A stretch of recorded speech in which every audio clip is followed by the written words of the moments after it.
Shubor Snem jong unongsan Hima. Kawai kalong yang ha Pakistan, kabarang don ha pedeng ke syuti letkai, kalangat no ha ke jengja bas ngosi. Hadin bakawai ke kena akan thay na ketay kalong yang na Australia. Kabarang kendai Snem ke Karta kebelatip kumka Hanya Ahmed. Kala Khlad no ha bagi Pulit kila keno bakila Siat ia kekali kabadon ia kalong yang jongka da kebabakla. Baki day kinong luti kibadon tiar hadin ke jengsha babor. Kajengyap jong kahanya kala penlong ya menteri rang badu jong kari Australia u Anthony Albanese ba unwat ya kajeng to okit kababyang.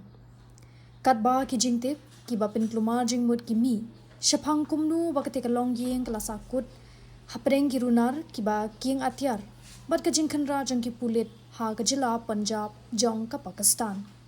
Kat kum ki khobor layat ho ba kahanya kabari kanong snong jong ka Australia.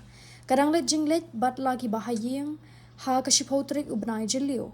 Ha kabaki brio ki badon tiar kila pensange ya kakali jong kate kalong yeng kakali kaba shushim wai. Kila pensange da kaba kedau suloi bat kila shimti ya kate kakali.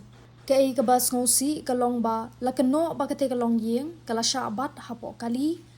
Hagi Runar haswa bagi Pulit ken penlong ya kajing khenra persya iki Runar ki bala Suba. Ha kate kajing khenra layat ho bagi officer kila baklai kakali kabakit ya kate kalong yeng baga de kakali jong ki Suba don kti bat kila Siat. Kahanya kala Khlad no ha kate kajing Siat ukpa jongka u Adil Ahmed bat uhamen jongkaru kila mensau. Ki khubor ki etho baga te khanna kanthe kabarang khandai Snem ka Karta kabala kha ha Australia kalamat ya kajing mensau bashar khai kabalapan kala ya ke e kaba lade ban long ka shuti jong ka long yeng sha kajing ja bas ngosi kabalapan kendit ya baro artali kiri Australia bat Pakistan.